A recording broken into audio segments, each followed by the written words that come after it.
right.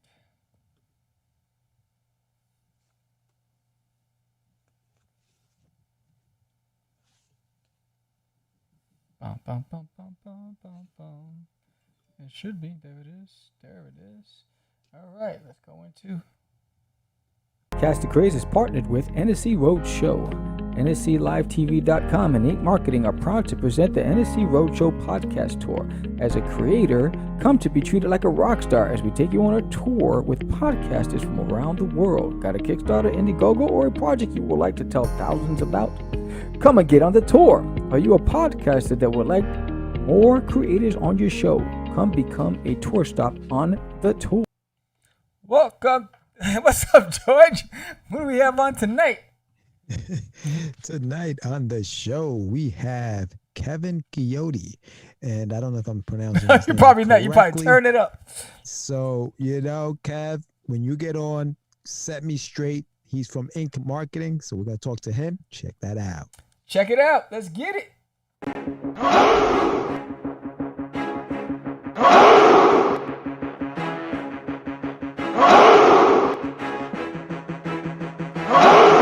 We are the only show for independents all around, giving you a platform to spread your word all over town. Catch the Craze is the place to promote to your fans with the dream of Medina and Sam the Crazy Man. Subscribe to our show and never miss an episode. It's time to get your mans, listen to us on the go. Updated every week, we've never missed a day. Join the squad, come on in. It's time to catch the Craze. If you are an independent, catch the Craze. Making moves on your own, catch the Craze. On your grind in the streets, catch the Craze. Join the movement, catch the Craze.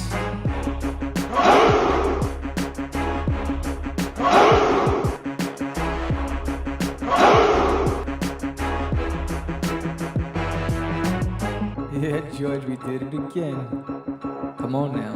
You know you want to do it. Catch the Craze.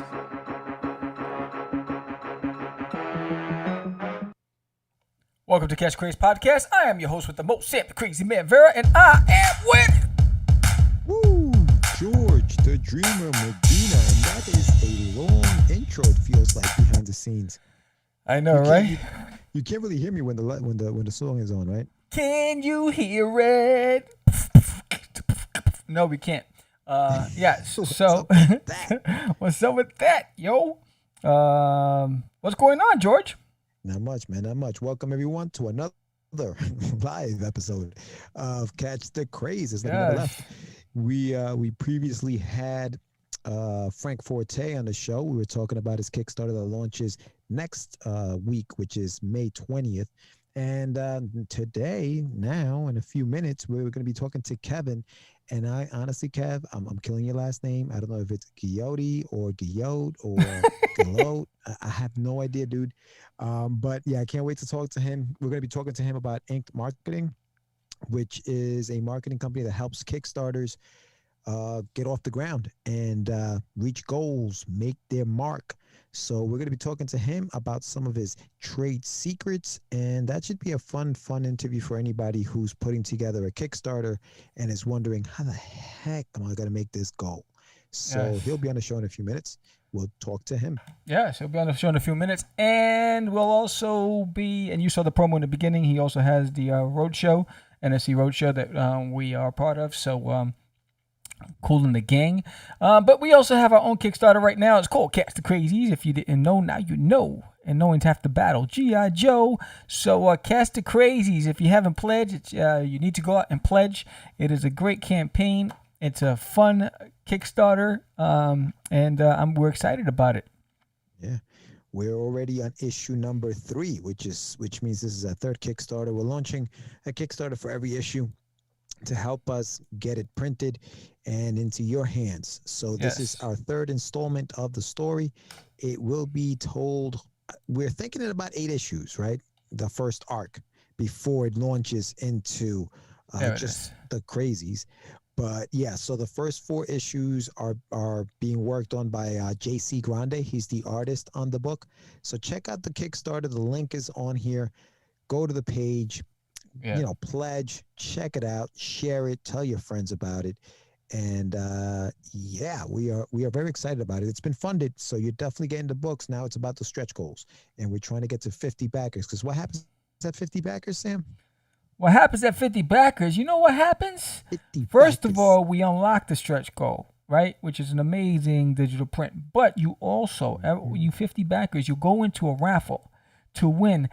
There's an Alien in My Toilet, colored edition by me, cover art, and you're not going to find much art out there by George the Dreamer Medina. So this is even more of an incentive why you need to help us get to 50 and pledge tonight. If you haven't, I just put the link there. If you haven't already, please pledge tonight just for the sake of getting a Dreamer Medina original piece of art. It's not original, it's on the cover, but you'll get a Dreamer Medina art. He actually retired the pencil. And so... You know, I have that. I have that original art. You do? Of that cover. Oh, nice. Yeah. Yes, I have a lot of original Medina art that I'm going to wait till he pops off, and then I'm going to auction that off. But right now... I also have the full manuscript for Wonder Duck that I'm going to wait till he pops off. Then I'm going to also sell on eBay. Yo, what is going more on? Money, more money, more money. Yo, that brokepreneur.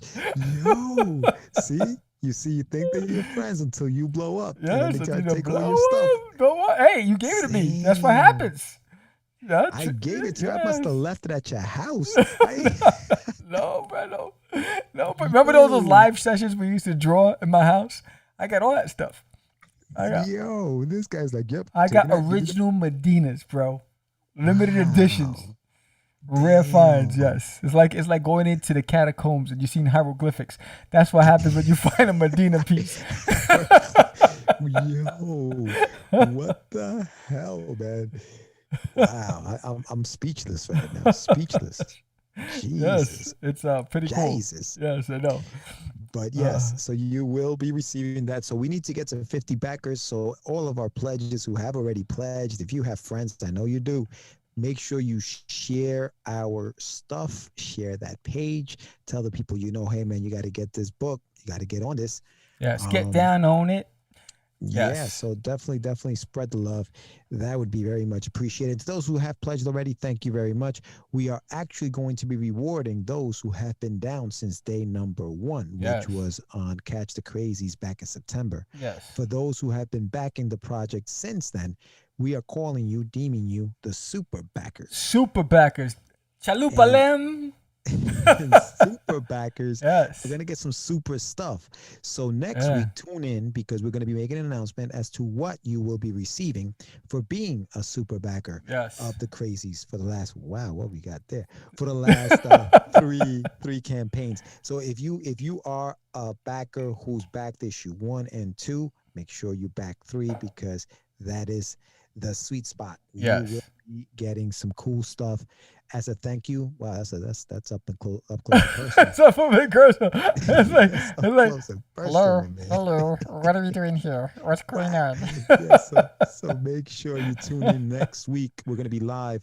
It's a Wednesday show, I think, right, Sam? We're doing it on Wednesday? Wednesday, 7 p.m. Eastern Standard Time, not Pacific. Wednesday. Not Mountain Time. It's Eastern Standard Time. Yes. Join us for the live event. We have several things going on in the live event, but that day, our super backers, and we sent you an email. Yes. If you were considered a super backer, that means you pledged on campaign 1, campaign 2, and campaign 3. There's about 11 or 12 of you that haven't pledged yet on campaign 3. You should, because we have something special just for you. So it's going to be pretty cool if you do. And so join us, and it's our way. And I guarantee you this is going to be a trend. People are going to start popping off and start doing stuff like this. So it's our way of saying thank you and giving back to those who have actually been our ride or die with us. That's right. Holding us down. Yeah, I've been down since day 1. We want to thank you and want to give you guys a little something back. It's not, listen, I'm not even gonna say what it is. Just watch the show on Wednesday at 7 p.m. and be surprised. And we're also gonna be at PowCon at the end of the month. So you want to be at PowCon, and we're also hosting an art contest. And what's that art contest? I'll answer that for you right now. What's up, artists? Want to win some cool prizes? Well, I have a contest for you. Show us your best Crazees. That's right, draw the Catch the Crazees for a chance to win some cool prizes like a feature in the book, interview on the podcast, and some cool swag. Winners will be announced at PowCon at a live panel. It'll also be streaming live across the globe. Here's a chance for some bragging rights, some cool swag, and a feature in the book. Send your submissions to contact@catchthecraze.com.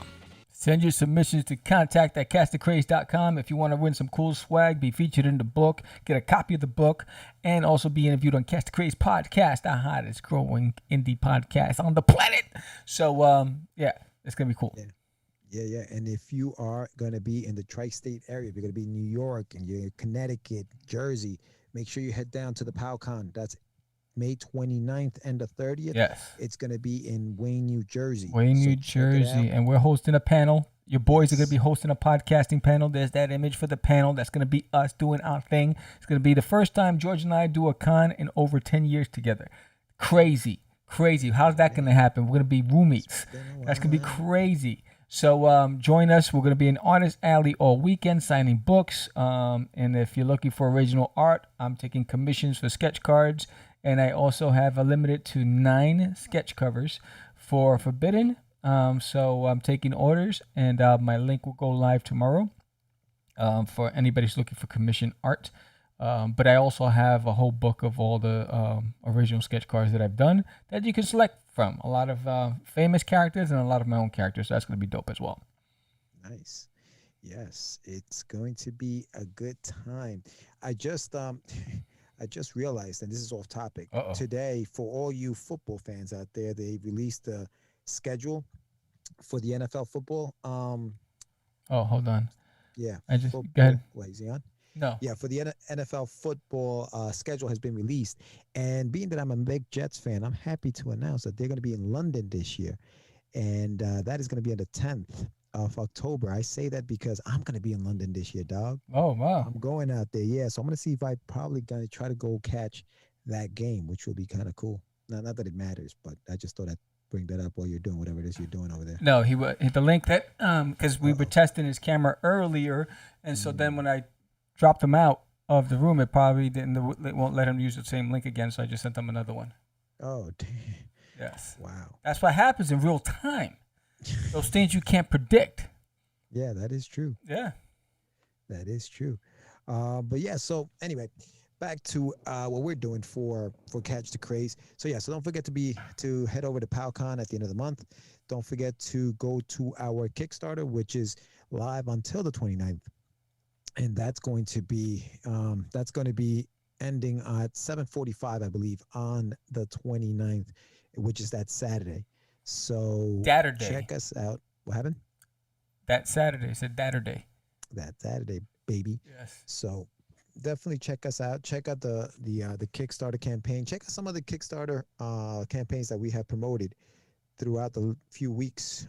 Some of these guys are ending their Kickstarters now. I think Seek is ending soon. That's by Mr. Jerry Winsborough, who's been on the show. He's been a sponsor of the show. And Daphne Lage also has a Kickstarter right now. So check her Kickstarter out. Yeah, he's having technical issues getting in. I wonder. Was that? I'm sorry? He's having technical issues coming in. I don't know why. Interesting. This is going to be fun. So we're having some technical issues with Kevin. So who's out there? Who's watching right now? Make yourselves known. Let's have a little chat here. If you have any questions in regards to anything that we are talking about, if you have questions about, being an indie in this crazy industry. I see you putting stuff up there. Yeah, just ask away. We are live. We don't normally do this. We've been doing this for the last few weeks. And the reason why is, aside from our live show that you guys get every Friday, we are doing this because we are backlogged. You guys have been very, very supportive, and the indies have been trying to get on the show. So what we've been doing is we've been recording, and we pre-record shows, obviously, months in advance, and then we post them every Friday. Well, we've actually have a backlog of guys, so we stopped recording shows, and we're going to start recording shows again, hopefully by the end of June, to catch up a little bit so that we are more current than what we've been doing. But the shows are coming back. They are on now every Friday. So what we started doing was we have started to record live shows for people who have Kickstarters to promote their Kickstarters live and give them a an opportunity to build a fan base and make sure that their Kickstarters are being funded. So that's what we're doing, and that's why you've been seeing us live the last few weeks. We're going to probably be doing this into June and see where we are with the shows, and then we may stop doing some lives for a little while, other than the once a month live that you get every first Wednesday of the month with the guys that we do. Usually Anibal Arroyo and Jonathan Syfax are on the show. So is he still having trouble getting in? He's logging out of Zoom, and then he's going to try again. So I'm just waiting to see if it worked. I'll know when. I'm looking at waiting for him to show up. But yeah, so while we're doing that, if you have a campaign that you're looking to promote while waiting for Kevin to come on in, why not choose the Craze? Do you have a Kickstarter campaign and you're trying to figure out how to get the word out? You look online and you see the competition is fierce. Comic-Cons are slowly coming back, but in the meantime, how do you spread the word? You worked for hours creating your campaign. You post on as many social media sites as possible, trying to get the word out to no avail. Well, look no further. Why not sponsor an episode of Catch the Craze podcast, the fastest growing indie podcast in the market today? That 30-second promo can get you an extra 2 to 3 backers or more. Who knows? Let's go. Hit the link below and get one step closer to a successful campaign. Yeah, so I'm just waiting to see if it worked for Kevin. If not, what we're going to have to do is I'm probably going to have to switch to singular camera on me, drop the Zoom, restart the Zoom, and send you both the link. But I'll keep the conversation going if it doesn't work. So I'm just waiting to hear back from him. Oh, cool. And while that happens, let me work on cameras. Okay, so yeah, I'm going to have to do that. So hold on 1 second. What's this? Edgar is back. Welcome back, Edgar. Nice to see you back again. Yeah, so I'm gonna drop you guys out of Zoom. Peace. And hold on, let me get my camera open. Let me get that up. Hold on 1 second. Oh, there it is. I gotta switch that camera to properties. This is the stuff. Oh, look at that. You guys are getting a full look at that. Not wrong camera. Nope, that one. Nope. There it is. All right, so I'm going to switch that to me. You're going to log you guys out. I'm going to redo the Zoom. I'm going to put N for all. And I'm going to send you guys the meeting invite again. And now I'm going to put new meeting. And I'm going to invite participants. So guys, I'm talking to you. This is what happens, the technical stuff. I used to have Herb inside the room. And, we got rid of Herb. So it was just me. And so I'm sending that to George. Boom. And that's done. Quit that. Let me send this link to Kevin. Invite. Copy link. All right. Here we go. This should work, guys. Paste. Go. All right. Get that going. All right. There's George. Admit George. Bring George back up here. All right, view, full screen. All right, let me get my face out of there. Let's get that mug out of there, guys. This is what happens in real time, bro. And there's Kevin in the waiting room. Look at that. Right. Sam, you're a genie in the bottle. You got to rub me the right way. That's what I'm talking about. So here we go. Easy. Oh, boy. I'm a beast. There he is. Yes. Look at that mic, bro. I know. Look at that mic. That's just show and tell. That mic is just show and tell. All right, stop acting up. I thought that was real deal Holyfield right there. Yeah, I know. That's like the Super Bowl stuff. Let me get something real quick.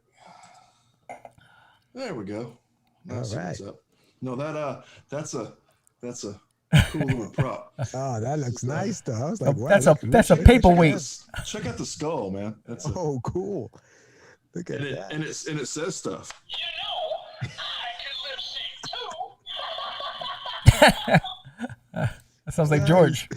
What's going on, Kev? Nice to finally see your face, at least. Yeah, man. I don't. It was having. It kept. We tested earlier, right? Because I haven't done.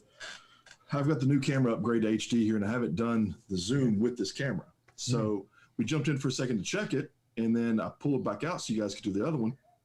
And then every time I go to get in, it's like, you've been removed from the meeting. Sorry. Yeah, that was me. Been removed. That was with me because I was removing your box from the screen. I didn't realize it completely removes your access. I didn't realize that. I was denied. Yes. So Yes. that's how it goes, man. That's how we roll, man. We always roll live. That's how my it is. security crew. They don't play. No, That's what that's it what is. that's when you came in, and I got tagged on the head with the microphone. Like, you're out. Well, everybody watching Catch the Craze, this is Kevin. Now, Kevin, say your last name for me because I've been killing it the whole show. It gets killed all the time. It's Guillotte. Guillotte. Yes, Wow. very French, very mispronounced. Guillotte. Oh, he was saying Guillotte. He was saying he was saying caliente. You added some class to it, is what you did. You just kind of. I was trying. I just didn't know how to say it. He was saying gully. I mean, I don't know what he was doing. I don't know, man. See, I mean, I know you get it on the front end, right? You either get, Jorge or you get George, right? So you get it. So I know. He gets Georgie from me. That's why, and that's why I was like, Kev, if I'm killing it, let me know, because Kev is fine. I mean, Kev is fine. So, Kev, what's going on, man? Talk to me. How you been? It's the first time I actually get to chat with you, even if it's via Zoom. So, right. I mean, I'm not the only one that doesn't know who Kevin is. So, for those who are watching us, tell everybody who Kevin Guillotte is. Yes, who you are. Yes. God, I started back, I guess when I was, 16, when I started getting into the art field and as a paid professional, and then went through college and got out and did the old advertising thing. And then when I got out of that, I was like, you know what? I want to take that advertising knowledge from the big field and the big players and bring that into the comic world, right? Something we love, bring it back to us. And that's what I did. I turned around and started NSC Live TV about 3 years ago. Started off with 5 channels. It grew to over 150. It's all comic book based. You guys have a channel on there in the NSC Roadshow. So once that happened, everything started catching on, and it was time to pull a bunch of stuff to the side and do an agency with it, a full ad firm for creators by creators for creators. And we started off doing all kind of media for different artists out there. We've done stuff for anywhere from the first time creator all the way up to the seasoned professionals and everything in between, which is nice. And it's a rush for us to, and I say us because I have teammates for Inked that are all over the world. ESK is down in Australia. Richard Boom is over in the Netherlands, and we all pull together and go through Kickstarters for people and get that stuff taken care of. So as it started off just advertising comics in general, and then we found our niche, which was Kickstarters. And we've just been doing Kickstarter after Kickstarter and having a lot of fun with it, really. So that's what myself and Inked's all about. Is just again, a group of creators for creators, and we're just trying to get the word out there for everybody. So walk us through the process, because I'm fortunate enough to be able to see how you work behind the scenes, and we've talked a lot. So walk me through your process from the point of that first contact with a potential client, how you assess and how you build from there. Okay. What I basically did was take all the, like I said, the big time marketing aspects as far as market analysis go. And we have a 3 worksheet system that's been put together. And that worksheet system is, the first one is us, we get to know each other better, and like I said, you get a chance to get through that process. So it is basically, we find out what you do well, what you'd like to improve, and try to figure out where you would like to go. And I know it sounds cliche, but I always tell people, we have to know where you want to go to plan on how to get there. So we have to figure out what those steps are going to be from point A to point B. And then we start plugging in those aspects. We say, okay, this particular book fits this kind of end user or this kind of genre of a book, so to speak. Then we start picking out all kind of different media to go with that, whether it be Facebook groups, whether it be something on Twitch, whether it be something on YouTube. And then I start to assemble pieces of a team and say, okay, this team is going to work on this aspect, this team's going to work on that aspect. And we present that solution and say, okay, here's where we feel you would like to be. Let's figure out how to get there together, because it's a both of us in this together kind of thing. That's what I always tell creators. You know, it's a lot of people jump into Kickstarter and they say, okay, well, I'm going to just have a Kickstarter and I'm going to end up with $1 million at the end of 30 days because that's how Kickstarter works, right? You put it in over here and it pops out over there. And so we walk people through that. And a lot of times after the meetings, you get that dropped jaw and the big eyes like, wow, I had no idea that much was involved. And there's so much. And so we figure out what podcast to get you on, and that's on the NSC Roadshow. And we actually literally test marketed or rode towards, so to speak, the Roadshow a year before we ever branded it the Roadshow. Right. And you know, like I said, that's how I met you guys, right? I watch all kinds of different podcasts and figure out who's got it together and who is good and professional, has a good presence. And then I'll reach out and say, hey, would you consider joining the Roadshow? And we have basically a library of creative, and you get to basically thumb through the library and say, I like this guy, that girl, this one, and let's have them on the show. Right. And then on the flip side of it, the creators get to get their message out there, and you guys get to get, you know, content and get to get interviews. So that's how the first part of it works. Figure out what they need to be, where they need to be, who they need to be teamed with. Then the next part is a blitz. We get out there ahead of it. Sometimes you have to get out ahead of it, sometimes not. Depends on the type of book that it is. Right. You blitz it first. Then to match the lulls, the natural lulls that Kickstarter does, you start putting in those podcasts. And that picks it back up and stands it up where you don't have these giant dips. You may flat for a second, but you'll pick right back up because you don't have that really steady drag because you have all these shows. When you're not on shows, we have live reads going on, as we do for you guys, on other podcasts. So you're kind of hitting it from both ends. And then last but not least, we do let me back up. While the Kickstarter, right before the Kickstarter goes on, myself and Richard go in and we look at your Kickstarter and look at the structure. Depends on which package you get is how far you want us to take it. But in the structure, we see the basic backbone and we say, okay, this tier works, this tier doesn't work. What do you want to make per book as far as because some people don't think through that part of it either, which is, and it's, you know, I'm an artist and I'm not a big fan of math, but there's a lot of math to it, right? So you got to go, wait a minute, I've got to make $8 trillion, but my book price is like $2.50. That's not going to happen. You got to kind of close that gorge, right? You got to figure out or do add-ons, all kind of things we talk about, right? Or if you're going to do something cool with your book, like the sketch stuff that you guys are doing, it goes with the book, you know? We work through all those aspects, swag, what's good swag, where to get good swag. Then and we can still make changes once it's launched, right? We may get it together and launch it and look at it and say, you know what, this is working, this isn't working, and we'll adjust, right? It's like flying a plane, like doing a live show, right? You got to adjust. Yeah. And so we'll adjust and then we'll move on towards the end. And as the thing winds down, we'll start doing a push, and they call it FOMO, fear of missing out. Because those people that have been sitting on their wallet, sit on their wallet for two reasons. They either sit on it because it hasn't funded yet, so they wait. And the next one is it's funded, but they're busy and they're thinking about other things and they're watching the NFL draft and they're not thinking about it. And also they go, oh, wait a minute, there's only 3 days left to catch the Crazees. I better grab that book, you know? And that countdown pushes that last push towards the end. So you want to fund fast, celebrate the funding, and then have a big push at the end.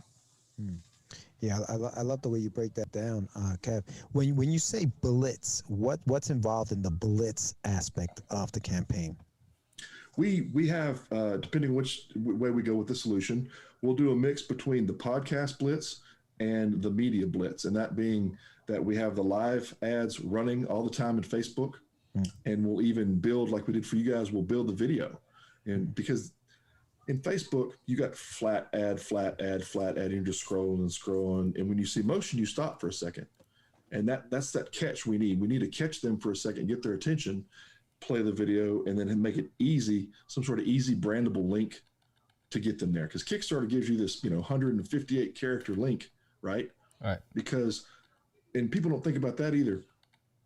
When you're in a website somewhere, the more pages down you are, the longer the address, the longer the physical address. So we take that long address and we crunch it down and we brand it. It's inked.pub/ and then whatever the name of your book is.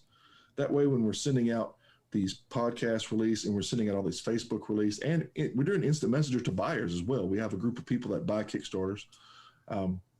your link is all nice and condensed and it's branded to your book.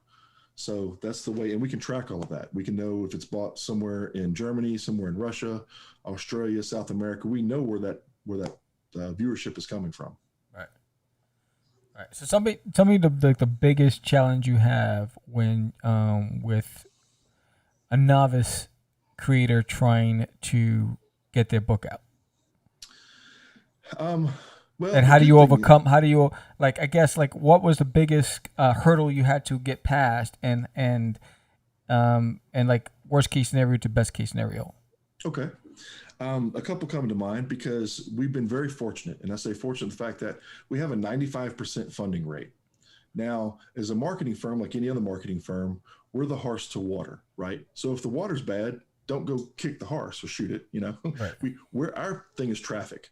So the reason it's 95 and not 100 is there was a really good book that we felt was good, tons of traffic to it, but it just fell short because it just didn't hit the right focus or the right key with the customers. They just didn't, they spoke and they said, look, we just, we're not going to fund this book.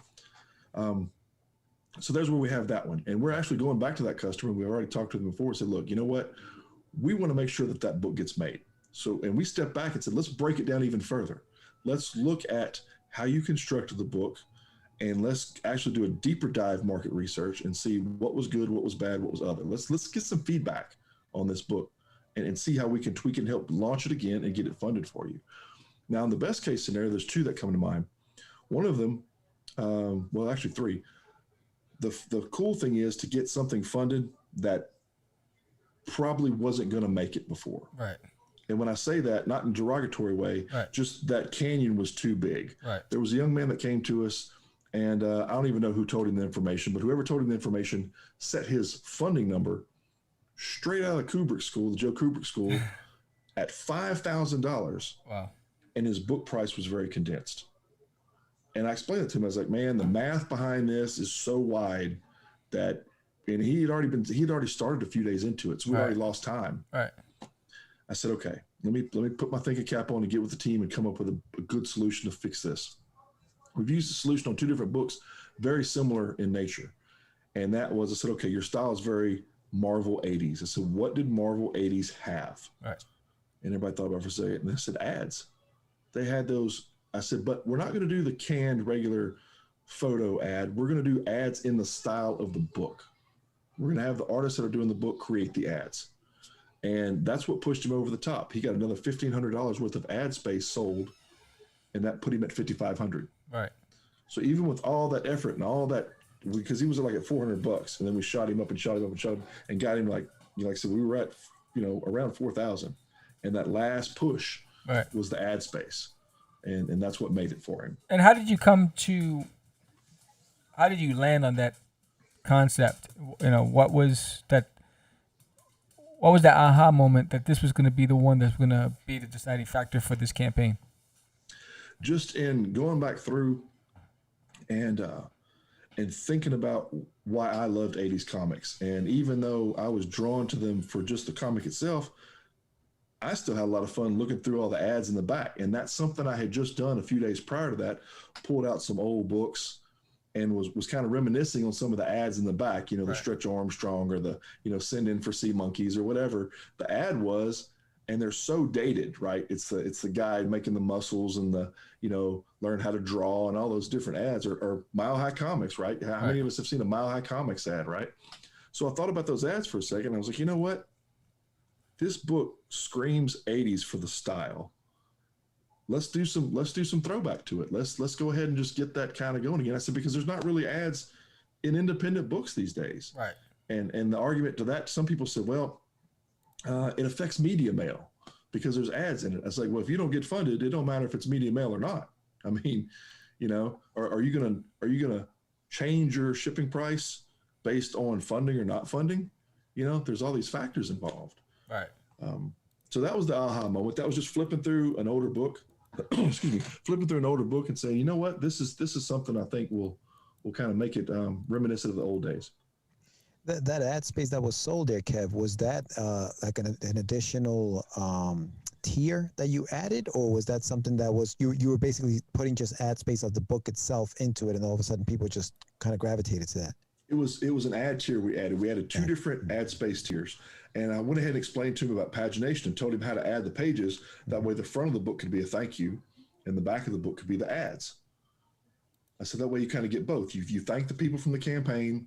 I said, because it's your first time book, it's a great time to do that. And then the back, a couple pages of it could be ads. You could take a panel and split up into 9. And you've got 18 ads on one page and then 18 ads on the other page. Yeah. And I said, you can break it down that way and do the math. Nice. Smart. Nice. So that put it over. And then we did the same thing with another gentleman. The first one was a book called Voyage. It's called The Call. And that book's it's a mini. It's already printed. It's already coming out. It's fixing to ship. He's really excited. And we're talking about the next books to do for him. And the next one was a book that came to us called Amerikaiju. And the first one, the gentleman's name's Zach. And Zach is a great guy, young guy, like I said, all enthusiastic. And it's cool to see a new creator get funded like that. Then the next book we had heard about, and we'd heard from you guys, was from Edgar, and that was for the Amerikaiju book. And we got to talking to him about it, and similar thing. We were kind of at that stage to where we needed to kind of pivot and find a new angle. We went ahead and started using the video ads more prevalent. Did some Facebook direct ads because I have an audience designed a certain way that's taken a year to dial in that audience. And I give this advice out to anybody out there thinking about what kind of audience you want for a comic book. Watch that movie called Social Dilemma on Netflix. It will scare the bejeez out of you, for one thing, because it's all kind of ex-Facebook people and ex-Pinterest and everybody, all these VPs that are basically saying what these social media programs data mine from you. Yeah, it's very interesting, Kev. I saw that myself. It's freaking interesting. Every time your phone lights up, it's like, oh, it's time for them to take a look at their book. So to send them a message, and sure enough, your book, it lights up, and you're constantly looking at your phone. Right now, it just something just came up. It's like they must have been hearing me. A friend of mine, I'll probably get banned from Facebook now. A friend, and I didn't write the movie, guys, so don't blame me. But a friend of mine jokingly calls him. He says, like Pavlov's dog, right? It rings and you got to answer it. He is to the point now, George, that he's literally got to take his phone and throw it in the back seat of his truck because he don't want to look at it while he's driving. I said, okay, so what if you get in a wreck? You need your phone and it's in the back seat. So I was like, you got to find a better way, man. But we're all like that. We're all, instant gratification, microwave minded. And a good friend of mine called it, Monty calls it, there's like short attention span theater. That's the best way I've ever, and we're all that way. So, we can all admit to it. We can all say, look, our attention span, because, we're of the age of not life before the microwave, right? We knew a little bit of life before the microwave, but now it's like, man, it takes more than 30 seconds to get my supper. I don't have that kind of time, right? You're like, man, this is what, we got to cook it. How long? 30 minutes? Oh, I don't have time for that. I remember the first microwave. That damn thing was like this big. And, it's like your refrigerator door. You had to open up a door. And we learned the hard way. You're not supposed to put any metal or aluminum foil in the microwave. And my brother put. I forgot what he put in, but it just blew up. But I just want to acknowledge that you have John Ottinger and Edgar passed on in the chat room. So I just want to say what's up, guys. Awesome. Edgar's such a great guy. And we're talking about his new book coming out, so he's pretty jazzed. Was jazzed to get the other one funded. We're excited for him. Toy maker over there in California, and I'm kind of jazzed about if I panned over and showed you the other half of the room, I've got, to me, one of the most fun offices you can have, because I've got my childhood splattered across the other wall. Okay, so it's a bunch of toys of Star Wars and He-Man, and like the first computer I ever had, which was old 1980s Trash 80, they called it, which was a Radio Shack computer. Transformers, I mean, you name it, it's all across that side of the room. Nice. So when Edgar was talking about making toys, I was like, I'm in. I'm waiting for Edgar to do a pinup of the Crazees and his characters. Edgar's book, that Amerikaiju, I was like, it's got to get made, man. That thing's got to get funded. It was so well put together. The artwork was amazing. I'm glad that you were able to help him out with that. Well, I appreciate you guys thinking of us and putting that together. That was all you guys putting that together and saying, "Hey, why don't you guys talk and get it worked out?" And Yeah, it just made sense. And I after seeing what you do, and then I seen where he was, I was like, oh, you know what? Let me connect the dots and see, because, and we just had Frank Forte on the show, and I think it's fascinating to see that someone even at his stature struggles with the campaign. And I'm like, I started asking myself, how's that possible? Just the name recognition. But it also goes back to how often are you self-promoting? I think that's another part of it, is where you have to be your biggest sounding board in order to be able to get the word out. So that's the challenge, is making the time to do the things that you don't like to do in order to get the result you're looking for. Well, Sam, you bring up a great point, because that is another reason that names of that stature, like Justin Gray and Frank Forte and Monty Michael Moore. Well, that's why those guys are in with us, because we know the pitfalls of everything they have to go through, and we let the creators create. We're the ones taking up the time and figuring out the campaign, figuring out the audiences, dialing things in, getting the big push for marketing out there. And they're still creating. They're still building books and getting the word out there. And yes, of course, they're coming on lives and coming on, letting people see behind the scenes and stuff. I had just gotten off talking with Frank right before he jumped on, because we're talking about Warlash coming out, and I didn't get a chance. I don't know how much he got a chance to go into that with you guys, but that's just me. I can't wait for that book to come out. That's such a heavy metal looking book. Yeah.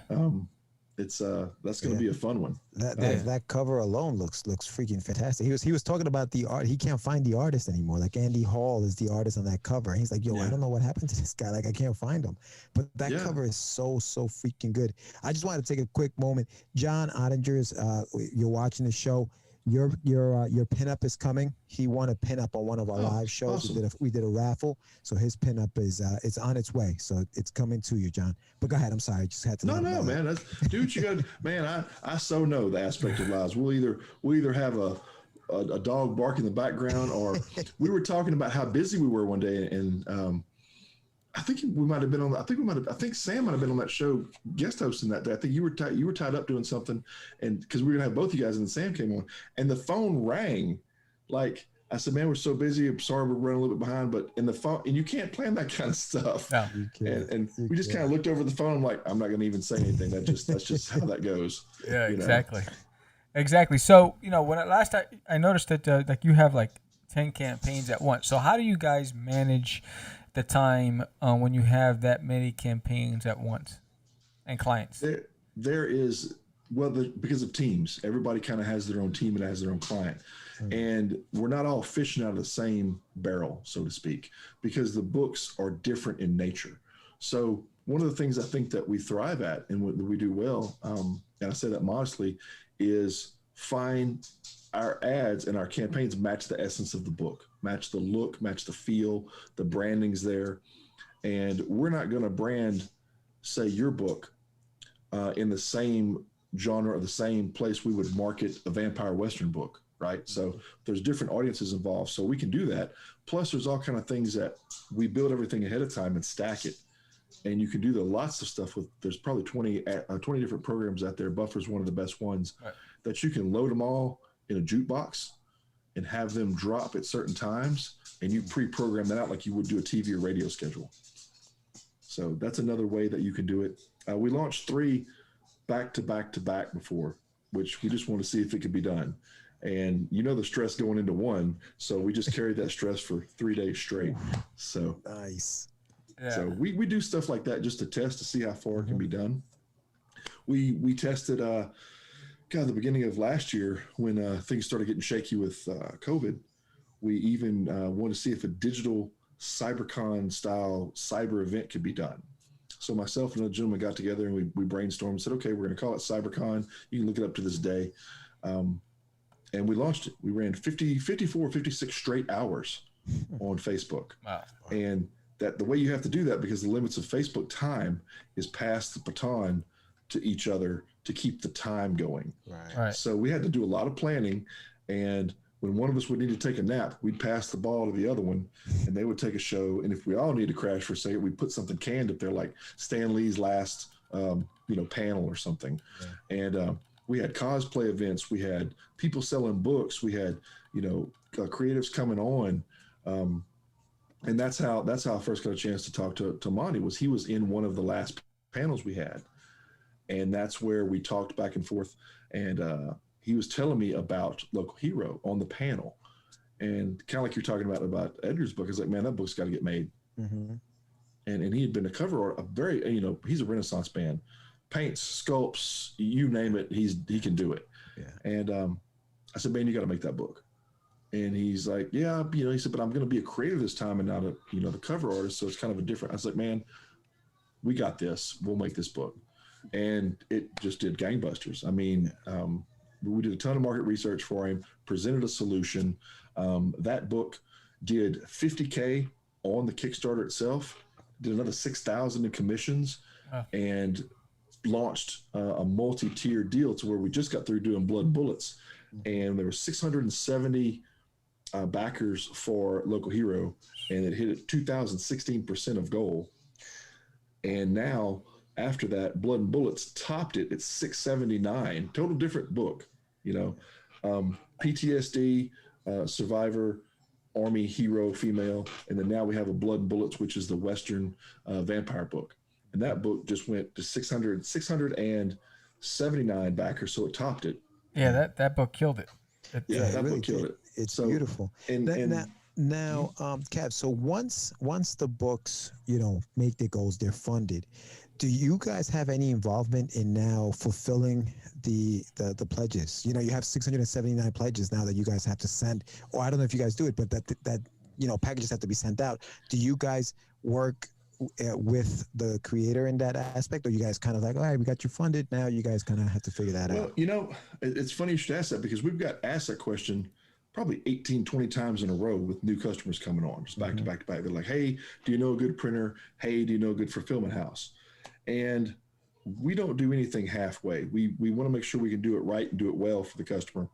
So I did a bunch of research behind it, figured out what to do, and I'll either refer a good funding house, and I would say funding fulfillment house, and a printer to somebody, or I said, there's our option. I went ahead and opened up a printing house, and the printing house is called Fission Press, and Fission plays off of the whole nuclear aspect from camaraderie. So Fission Press, we can either print the books, because I have a printing background, printing large stuff for casinos and banks, or we can refer somebody, and we can do the fulfillment, or again recommend somebody. So we don't just leave them hanging. We try to help them from pillar to post, from concept all the way through to actually getting the book to the people. But then there's people like Monty that just get in there and roll their hands up. There's people like Justin, and I'm sure Frank's probably the same way, but Justin Gray feels everything himself. I mean, when we did 917 backers for the first book he did with us, which was Spicy Pulp 5. Wow. Yeah.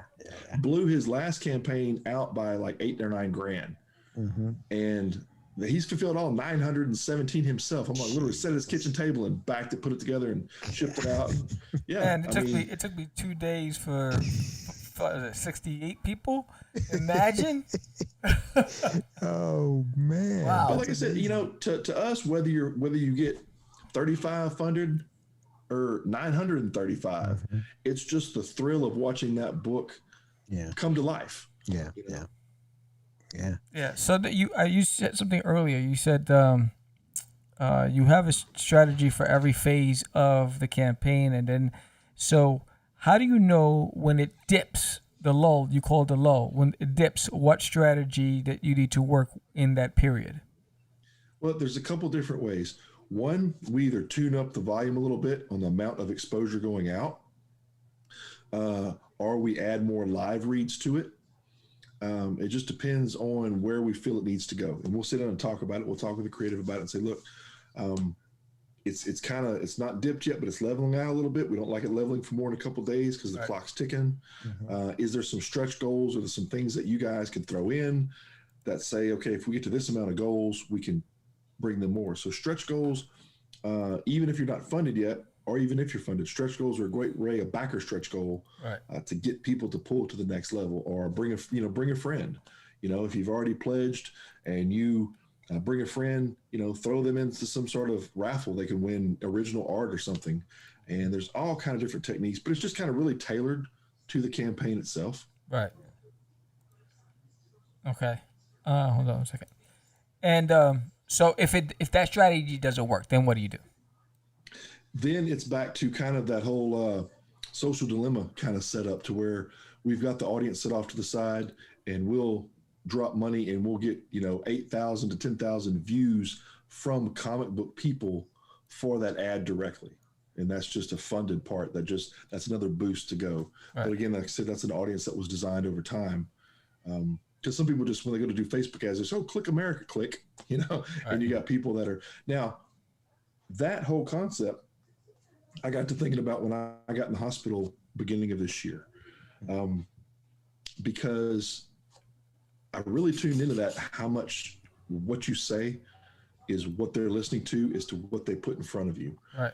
Because it's creepy.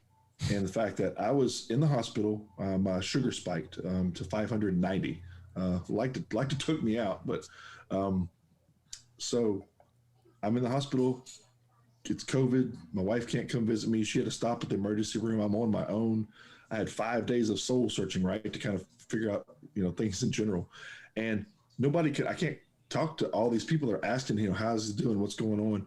So I'm just like, okay, guys, my second day in the hospital, my sugar's kind of at this right now. They're doing a couple things, and just kind of let them, friends and family know. That's the main reason everybody gets on Facebook to begin it, right? And then I started getting these ads, man, like after a couple of days, like, "Hey, by the way, do you need diabetes supplies?" I'm like, wait a minute, where did that come from? And so I started playing with it. I was like, okay, let's talk about archery, and then pretty soon, "Do you need archery supplies? We have bows." And I was like, oh, this is fun. So I would change what I was talking about every few days and watch the new ads come in. Right. That they were starting to seek and destroys, man. They were checking it out. I was like, we could use this to our advantage. We can do something with this. Right. Wow. Right. So how did you figure out how to manipulate the algorithm? Because it's one thing where the algorithm's reacting to what you're talking about, but it's another thing to be able to create content that's going to be able to get to the target audience. So how were you able to figure that part of it out? That is the smoking gun, or the magic tool, and that was a lot of trial and error and a lot of Facebook jail time, and to figure out what you could do and what you couldn't, because the whole allure of Facebook is very much like, and I compare it to a casino, right? Facebook wants you to stay within Facebook. They don't want you to leave Facebook. That's why a casino has no windows and no clocks. I used to do marketing for casinos for years. So that mentality was they want you to stay within Facebook. Right. So we developed different techniques to figure out what was possible to keep you within Facebook and still bring your content to the surface. And those are things like the videos and whatnot that contain the information that you need to know, but we're not dragging you outside the doors of Facebook. Hey, stay in Facebook, go shopping, go do whatever. By the way, hey, look, go, catch Craze. Come check it out, and we're still staying within Facebook by doing that. And we're not breaking the constraints of doing that at all. That's a lot of techniques from prior careers and doing things where, you're having to move around information and stay within certain constraints. Mm-hmm. So, yeah. So now, how do you convert clicks? Because that's the one big thing, right? So, and that's one thing that George and I debate about all the time is like, we can track and we can see how many people have actually clicked and visited. But what's the magic key, I guess the magic pill to be able to convert those clicks into actual pledges? So how do you figure that part about? That part of it is, it's a numbers game, and it's a high numbers game. When you figure out the percentages, and it may take it. We've done campaigns where the click rate is in the tens of thousands to fund a campaign that may have only funded a few hundred people, because the amount of people, now that gets better as we fine tune the audience that we have as far as the paid audience. Once we did all of our research and figured out what that audience mix needed to be, that click rate the return on investment's a lot better off. just from the simple fact of us going out there and doing the research and figuring out, okay, this particular book is going to be liked by this particular customer, and camping out in the backyards, right? It's like anything else. Marketing's marketing. So if you want to, and that's things I learned in the telecom business. I was responsible for bringing the first prepaid phone to the nation, right? And that is, I'm dating myself here. That's where the gray comes from. We did a phone before any prepaid phone existed, and we were working with Sprint PCS, and we were sitting around in a big meeting. And I was young, a lot younger. Had the tie on, and in this meeting, I'm sitting around with guys that are old enough to be my grandfather, and most of my father, but several were old enough to be my grandfather, and they had lost touch with reality. When I say that, they were trying to market to a credit poor, cash rich kind of customer, because that's what a prepaid kind of thing is, right? Yeah. And we knew that from the market research. And we're sitting around this huge boardroom table, and my boss, which was the VP, had to catch another meeting, so he stuck me in this one. Best thing ever happened to me in the marketing world. One of the two things, I'll get to that in a second. That was the second best thing, because they're all sitting around the table, and I'm at this time I was just getting out of college, or just out of college, and they're all talking around how to do this, and they're all, of course, all millionaires. Here I am, the struggling artist, right? The starving artist, going home to my ramen noodles, and after I go to this big meeting. Hey, I like ramen noodles. Oh, I do too. I still to this day, man. And so I'm like, okay, well, I said, hey, you guys, what's a gallon of milk go for? And they all kind of look at each other. I said, when's the last time you actually looked at your electric bill and figured out if you had to kind of maybe slide the electric bill a couple of days to go buy that gallon of milk and some bread to eat? Or do you go shopping yourself?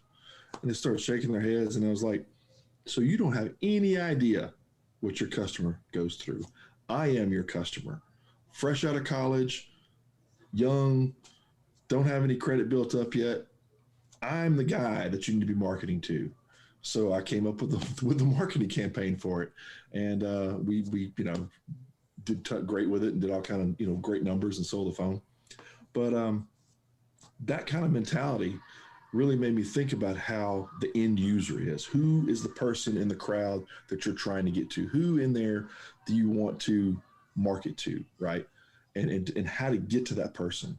And I've made my share of mistakes like anybody else. Like in that same business, we had a use it or lose it budget. So at 20 years old, I had an $11 million marketing budget. Now that's probably in 1998 or so ish. Yeah. So that's like 40 million now, right? I mean, that's, and they said, you have to spend it all or you won't get it the next year. So I was like, well, so I just went and bought $10,000 worth of koozies. Now, not knowing that koozies were about a nickel a piece, the warehouse called me to go down there and like, you got to come see this. I'm like, what? And I'm like, oh my God. And they're just look at, and it was like the end scene in Indiana Jones when they're pushing out the ark, right? And there's all these, crates. Yeah, I had more koozies than phones in the warehouse. All right, so forgive my ignorance, but what's a koozie?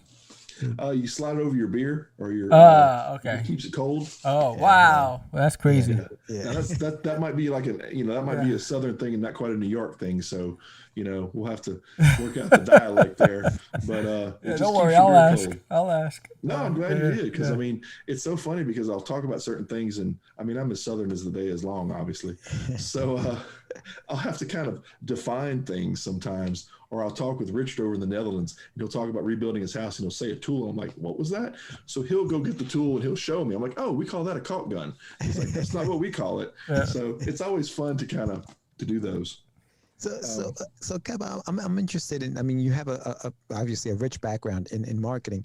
What are some of with the changing world, right? Things change all the time. So what are some of the marketing strategies, the old school marketing strategies that still work today? And what are some of those strategies you're like, I got to throw those things out because they don't work? Are there things that still work today from like you were saying, you sat with some of these guys who were older, they were like, they were, they didn't understand the new market. Are there things now that still work from when you were kind of like, like this young, hungry exact, I guess, in marketing.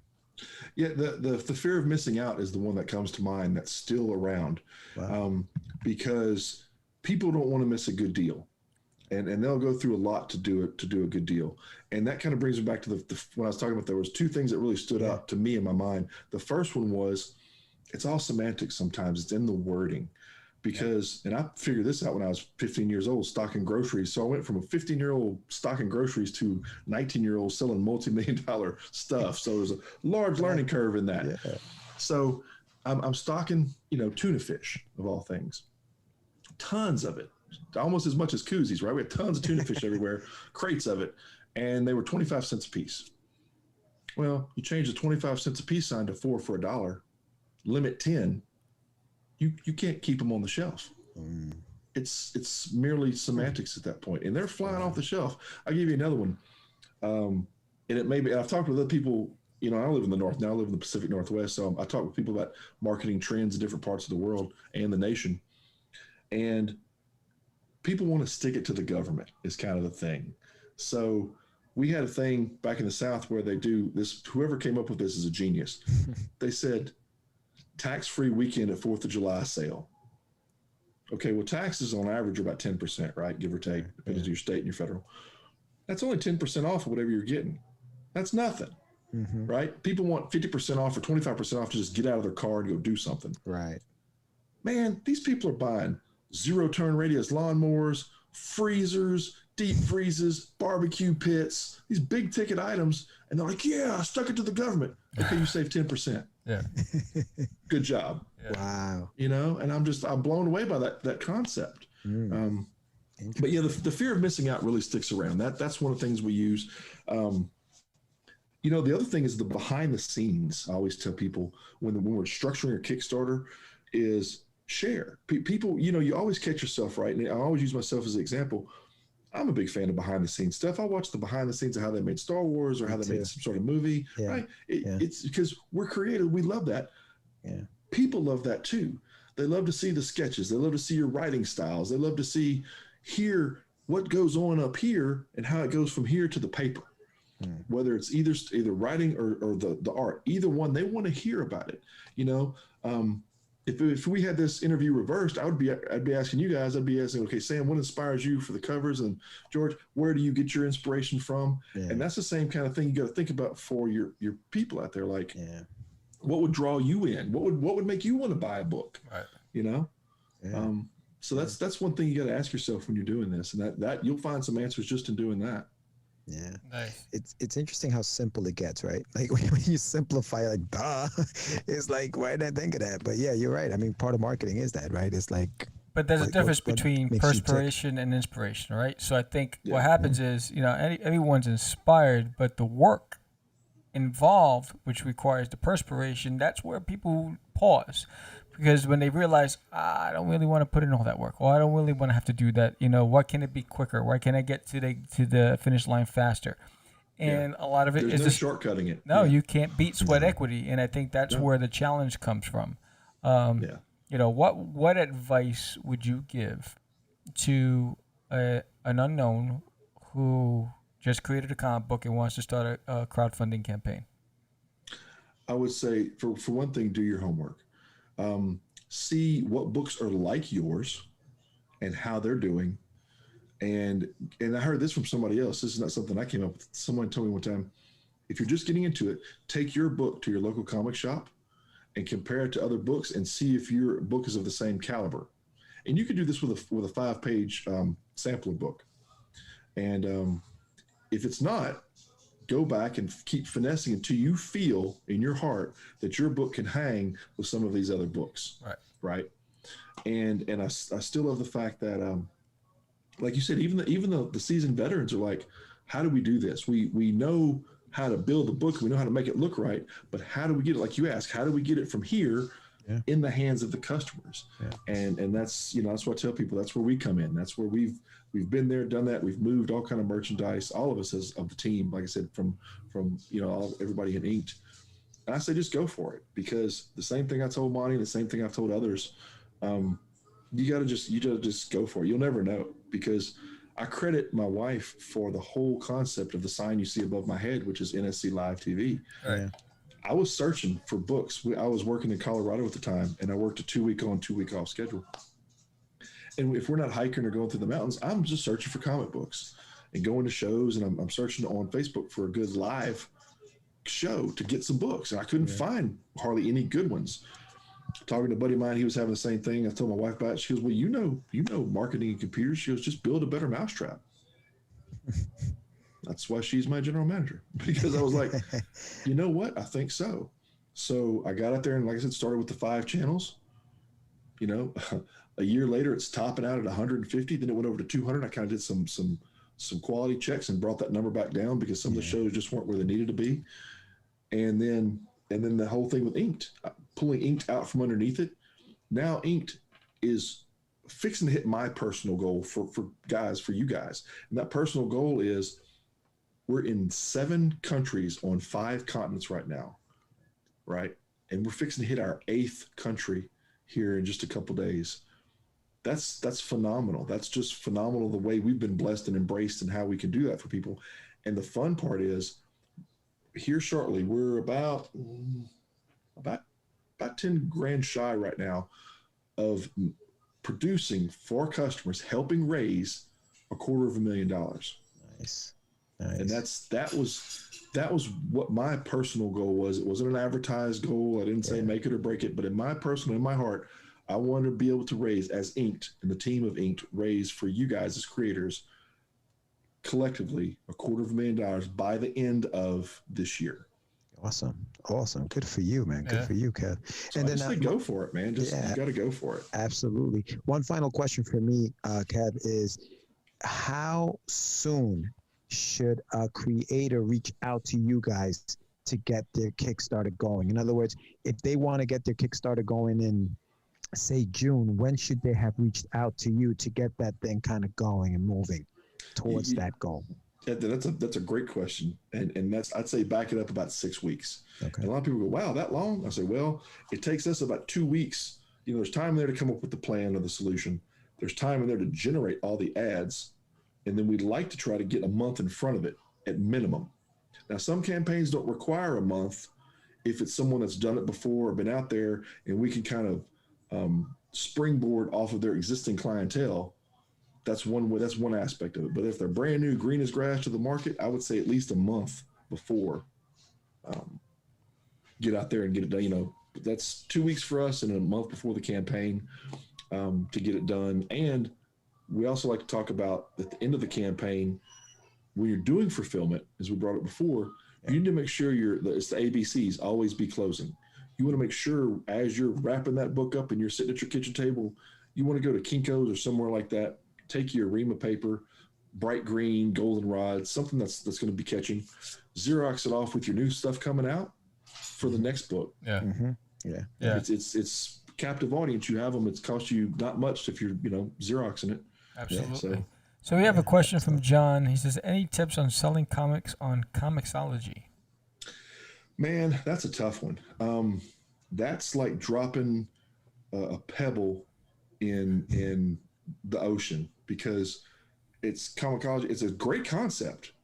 It came up, and then all these people attacked it. Yeah. Right. And then but the way to do that is someone, if you doesn't have to be us, but somebody like us to be out there pushing Comixology. Like, we don't do just Kickstarters. We do marketing in general for creative. We have customers that have bought and paid for their own books. They didn't Kickstart it, and they're selling it on their own websites, or they're selling it on their websites and Comixology. But you need some methodology like we use to get the name out there and to get the exposure out there, and then we route that traffic back to Comixology. You have to have something out there in front of it, funneling traffic back. Interesting.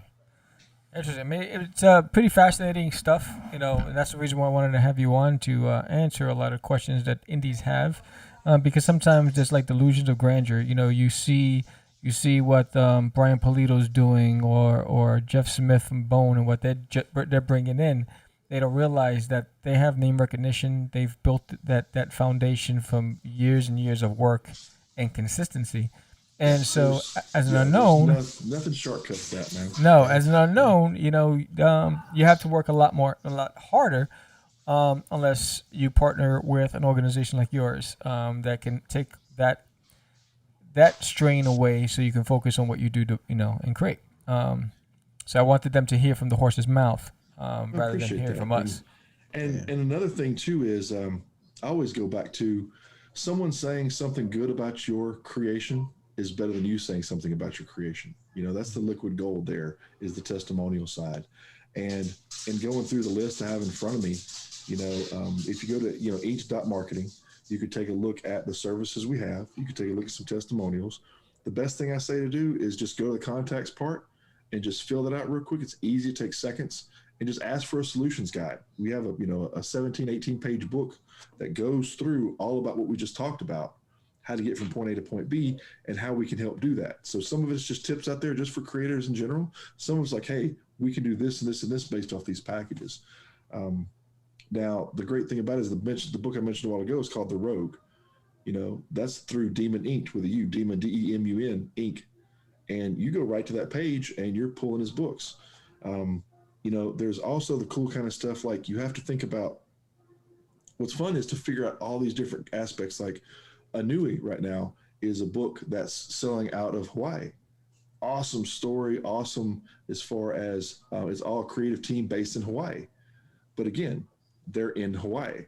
Right. So they've gotten popular in that market. Now we're helping bringing them outside of Hawaii and exposing that great creation that they've made to other people in the world. That's another one. Like I said, if you go to the inked.marketing page, there's several samples. You get y'all's book, it's on there. There's all these samples that we just send people to the Inked page, and they go, okay, well, I like that kind of book or that kind of book. And then there's the individualized marketing directly for your type of book. So all right, awesome. Thank you, Kev. Really appreciate your time, man. I really appreciate you coming out here and answering the questions. And so, what is it? InkedMarketing.com? That's the name of the website?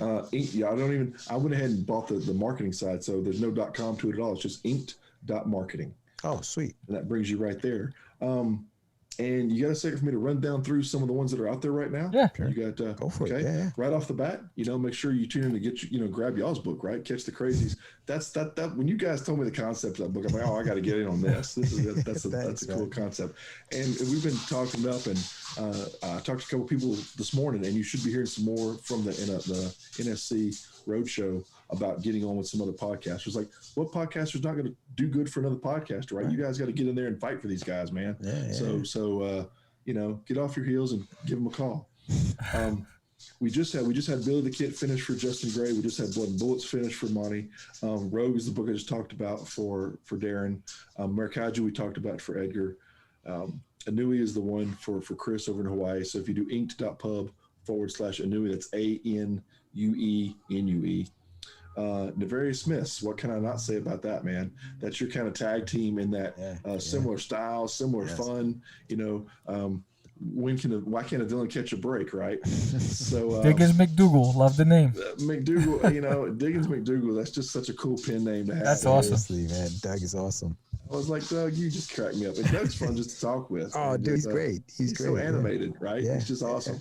He's awesome. So catch that book out. We're actually doing some tag team stuff. And for you guys, listeners out there that had not heard yet, once he hits 1,500, and then you guys hit, right? Is it 2,500? Yeah. I've got two sets of numbers in my head that I'm looking for both things. So when both hit 2,500, as far as their deal, they're trading PDFs. Yes. So it's a 2-for-1. Yeah. So who wouldn't like that, right? You buy one, you get both. Yes. So make sure we're pushing that out there for people. Sisterhood is Richard's book. Richard Boom. Richard's in the Netherlands. That's a long-standing book. He's already popped through the goal. He's pushing through the next stretch goals. Nice. It's about mummies, and it's really cool. He did a childhood thing of a throwback to the Muhammad Ali Treasure Edition cover. Was Muhammad Ali and Superman fighting. So that's where he did that. Nice. Midnight Witch is a spinoff. That's who he's fighting. Midnight Witch is another one that's doing. And one I hope that you guys talk to soon is two young creators out of Armenia, right? And I was like, man, I had to look up where that was at. I mean, I used to know a lot about countries and stuff when I was in school, but right, if you don't use it, you lose it. And I'm like, Armenia, I know that's close to, and it was Turkey. I was like, oh, okay, there it is.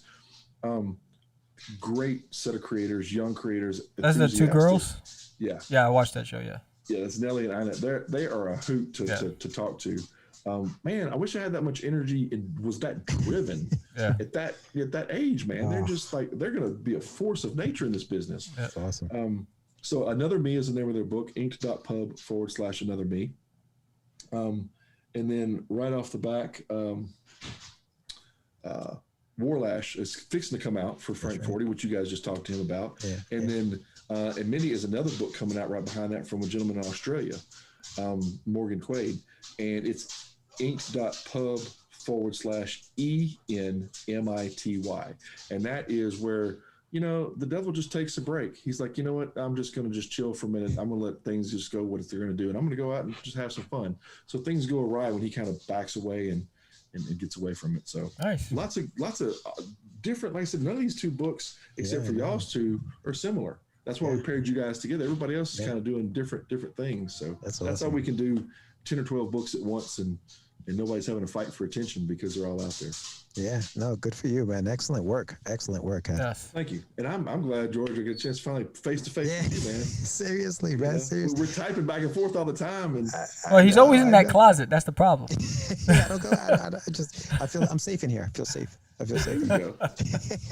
So listen, when everything starts opening up, we definitely got to get together. Where are you located now? You said you're in the. I'm in the Tri-Cities in Washington State, so I'm all the way jammed up. I want to go out there. It's beautiful. I want to go there. My wife and I moved here, never had visited the area before. We were in Colorado, and Colorado Springs at 6,500 feet. Okay, I'm from 300 feet or below sea level. Yes. And like in Louisiana, if you take a spoon and you scratch the dirt, you're at the water table. So not much land between you and then she's from the South Carolina, so she's used to that same kind of humidity and whatnot. And so when we got to 6,500 feet, it took my body like 2 months to adjust. It was tough, man. And I'm a big guy, so it was even tougher. So I was like, man, this is going to work. So we did it for 2 years. Well, my body adapted after 2 months because where I worked in Colorado Springs down to where I was driving to in Pueblo is 1,400 feet difference. Damn. My ears were popping. Just like I was in a plane for like the first 2 months. So, oh, shoot. we couldn't stand it. And God, I know you guys have some harsh winters, but I'm not used to harsh winters. You guys, Colorado. 5 degrees below, and I'm literally scraping my breath off the window when I'm driving. I'm like, this is not nobody should go through this. Yes, try driving on a highway where it's all trucks and it's a blizzard and it's like 2 degrees and you cannot stop the frost on your windshield. No. Yeah. And then you gotta dodge whatever's coming off the trucks and it's crazy. Yeah, I'd stay in the truck ruts, right? Because I got out of it. And if I didn't slide 5 times coming and 5 times coming back, I wasn't doing my job. Yeah. And that had to come in handy though, man, because you develop skills, right? You develop a new skill set. That's right. And I'm driving to the airport with my wife so we could fly out. And we're driving up to Spokane. Now, where I'm at in the Tri-Cities is kind of like a little hot pocket, right? It's like snow and tumbleweeds. It's like being in New Mexico. It's crazy. But in Spokane, it's more like what you guys are used to and what Colorado was like. So I'm tooling along driving. There's no snow anywhere. And I'm like, man, it's a winter, but we got to get to the airport. I'm driving. And then I went under an overpass, and it was like I traveled in time because I'm looking around. I'm like, okay, there's snow on both sides. It wasn't snow like 50 foot ago, and now there's snow. Wow. And then I hit some black ice and did the whole kick out. Yes. And I just whipped it back around and slid back over, and she's grabbing the thing. I'm like, I got this. I do this 10 times a day. This is nothing. New skills. I had to, man. I had to step up. So, dude. Nice. Yeah, no, definitely. At some point, we definitely got to meet up. We got to get together. I'll either go to Comic-Con over there because we're planning on doing a lot of Comic-Cons, or if you guys come up to Emerald Con or something, we'll get a booth together and for sure. Absolutely. But thank you for coming on the show, and we hope to have you soon back again. Talk some more. Yeah, we'll have you guys on the show here shortly as well. I'm getting the next couple months planned out, so we're going to definitely get you guys on. Let's do it. Awesome, buddy. So we'll be in touch, and again, thank you again for being on the show. Well, thank you guys for reaching Thank out. you, sir. We definitely enjoyed it, and always a pleasure talking with you guys. Absolutely, man. Take care. Take care. Yeah, so that was another great episode of Catch the Craze podcast, and Yes, indeed. it was a busy night, huh? We had a busy night. So Busy night. yeah, A lot of information. So if anybody's interested in getting their Kickstarters funded or whatnot, reach out. Go to inked.marketing. yes, and, I put check the out link. website. I put the link in the chat, so Yes. the link is there. Just click on the link, and it's also going to be in the summary. And I got to get this picture up my face. Yes. So just to remind everybody, we do have Catch the Crazees going on Kickstarter right now. I'll put that right over there. Catch the Crazees on Kickstarter. We're trying to get to 50 backers. We're 17 backers away. We have 11 super backers that have not pledged. We're waiting for you to pledge because we have a gift for all our super backers. You have to show up on next Wednesday, 7 p.m. Eastern Standard Time, not Pacific, not Mountain, Eastern Standard Time. Next Wednesday, George and I will be live. It'll be a Kickstarter show, the Catch the Crazees Kickstarter show, where we will debut our gift to our super backers. That's right. And so we're excited to show you. So, and you super backers, you know who you are because we sent you an email. So if you got that email, that was to you guys.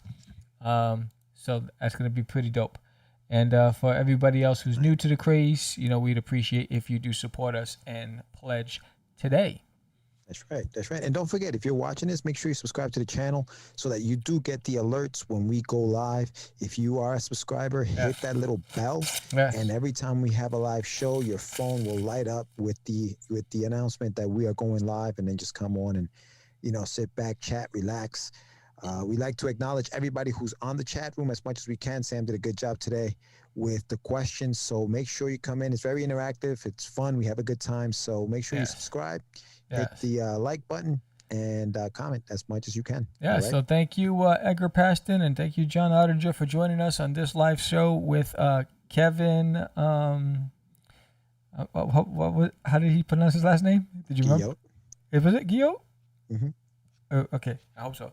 And so I was saying Kevin G. That's it. It's like Kenny G is going to be Kevin G. Baby KG. Loves to catch the craze. Thank you, brother. And thank you, guys. And so I'm Sam the Crazy Man Vera. This was another episode. Thumbs up, like. Don't leave without giving us a thumbs up. Subscribe, share it with a friend. I'm Sam the Crazy Man Vera. George the Dreamer Medina. We out. Peace. And we are... It's just easy. It's not. Crazy. Acquiesce. No, it's talking about my friend Acquiesce. Say my name, right? This is what you were thinking? Oh, he described me. He said, I'm the What? Catch the Craze. You're listening to Catch the Craze. You're listening to Catch the Craze. To Catch the Craze.